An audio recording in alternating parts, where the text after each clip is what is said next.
Сайн байна уу гэдэг та бүхэнд энэ өдрийн мэндийг хүргье. За өнөөдрийн хичээлээр энергийн талаар үзнэ. За энэ хичээлийн зорилго маань юу гэхээр хүн төрөлхтний тулгамдсан асуудал бод дэлхийн энергийн хэрэгцээний талаар үзэл бодлоо илэрхийлнэ. За энерги гэж юу вэ? Талаас нь хэдүүлээ. За энерги бол олон зүйл хэрэгтэй байдаг. Бидний өдөр тутмын амьдралыг энергигээр төсөөлөх аргагүй байх нь. За тэгвэл нэг бие халахад өөр бие заавал хурж байдаг. Энэ процессын үед нэг биеэс нөгөө бие рүү ямар нэг юм уусаж байдаг гэсэн үг байна. Үүнийг физик энерги гэж хэлнэ. За жишээ нь юу гэхээр нар цонхыг халаа. Цацар тусна. Тэнгүүд яг хөөхөр өөрөө туслахаа хаална гэсэн үг. Тэгэхээр нэг бие нөгөө бие рүү яаж энергийг шилжүүлж өгөх гэсэн үг. За лааны дүлэн дээр металлыг халаа. За металл маань лааны дүлнөөс энерги авч өгнө гэсэн үг. За нэг бие халж явах нөгөө бие хурж ийнэ гэсэн үг. Ямар нэг юм уусаж явж өгнө гэдгийг харуулж байна. За бөмбөгийг бид нэг зохино. Бөмбөг гэж байна. Ямар нэг энергиээр зохино гэсэн үг. Нэг энерги нөгөө энерги рүү шилжиж байна. За эндээс харъя. Одоо бидний нөгөө дэрэл байдаг. Дэрэлэнд уцаарч эргүүлэхэд яаж энерги нэг энерги руугаа шилжиж байгааг харагдаж байна. Энийг энергийн уусгал буюу энерги гэж хэлдэг. За тэгвэл бид нэрийнхээ ус буусгалагч нь усыг халаах гэдэг зүйл дээр явагдаж байна. Нэг нь хурж явах, нөгөөд нь хаалж гэсэн дүрмээр энерги явагддаг байна. За ийм зүйл яах нь энэ зүйл ус маань явахаар гаднаас энерги аваад бас гадшаа энерги алддаг гэсэн үг байна. За энэ өөрөө тасалгаа маань дээшээ явах паанаас энерги аваад дээшээ халлаа буцаад хөрлөө. Нэгэн төрлийн уусгал явагдана гэсэн энергийг дахин нөхөөд ингэж явагддаг байна. Үүнийг цикл процесс явагдаж үзнэ. За тэгвэл юу гэхээр бид ажил хийхин тулд хоол иддэг. Хоолнд энерги байна уу? Байна. Бидэнтэй ээж нь машин ч гэсэн түш даж хөдөлдөг. Тэгэхээр түшинд мөн энерги байна гэсэн үг байна. За тэгэхээр яг бид яг энергитэй байж иж юмыг хийдэг байна. Тэгвэл аливаа бие хөдөлнө гэдэг маань энергитэй байна гэсэн үг байна. За тэгвэл бид нар өдөр тутмын амьдрал дээр энергийн хэрэглээ байдаг. Эдгээр бичлэгээс харъя. За нэг өдрийн амьдралыг харуулъя. За бид нар яг энерги гэрлийн энерги гэж байна. Захиргааны энерги гэж байна. За дулааны энерги мах хүнсээ хадгалдаг дулааны энерги байх нь.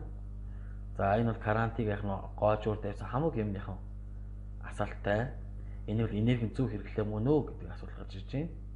За хоол хүнсний хэрэглээ, эмгт хэцгөө, за илүүдл хоог хаягдл хайж байна. Усыг зогсоохгүй яг нь гоожуулж байна. Энэ зөв үү, буруу юу гэдэг асуулт гарч ирж байна.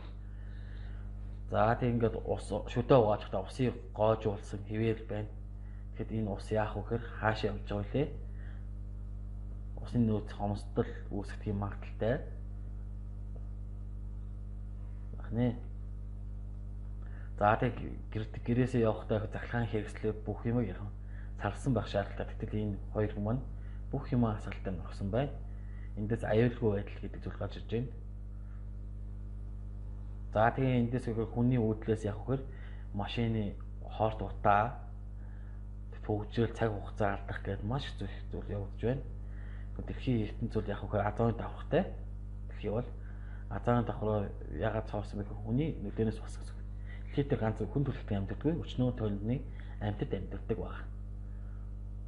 За тэгээд хойд мөсөн далаа яаж байгаа гэхээр хайж байна. Юунаас болж гэхээр азон давхар цааснаас болж дэлхийд их хэд яах нь дулаал болж байна.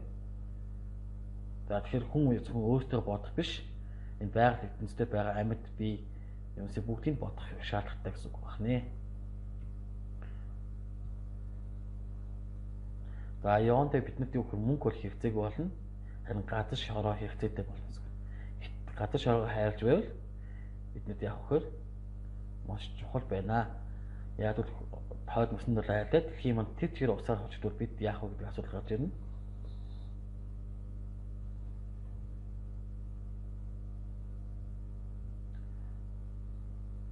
Та бүхэн бичлэгээс анзаарч харж байгаа. Wood Orchard. Энэ Улаанбаатар хотод бол түгээмэл зохиогддог. За тэр орчноос утаа машины утаанууд, порт хийнүүд ялгараад хүний эрүүл мэнд те дэлхийг яг нь одоо угаарын хийгээр их бүрхэж байна. Тэгэхээр цэвэр агаар биш яг нь угаарын хийгээр бид нэр амьсгалж байна гэсэн. За тэгээд ерөнхийдөө байгалийн ертөнцийн хөхөр 9 цөл болж хуурна. Хүний энерги зөв хэрэглээ босгосноос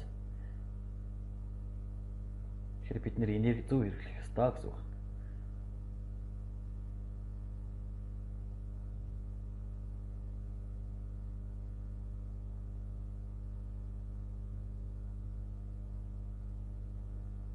За та бүхэн бичлэгээ сайн анзаарч харж байгааз.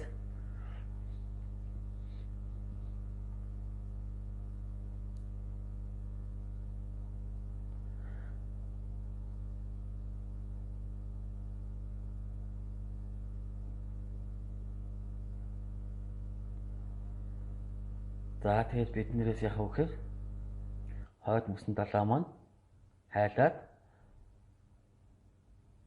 тэр чигээр яг нь усан давхар уусна гэдгийг сайн анхаарч байгаарай. Тэгэхээр би дэлхий дээр яг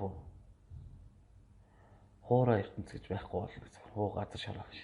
За тэгээд зарим хуурай газрууд маань 9 зүйл болон хувирнаа. Энэ хинээс болж байгаа вэ гэдэг асуулт гарч ирнэ. Бидний тэгвэл хамгийн дүнд өөрөөсөө хэрэгтэй. За эхлэхийн тулд яах вэ гэхээр дахин сэргийгч мөчүүдийг ашиглах зүгээрээ цахилгаан цахилгаан станц, нарны цахилгаан станц, за усан цахилгаан станц байх.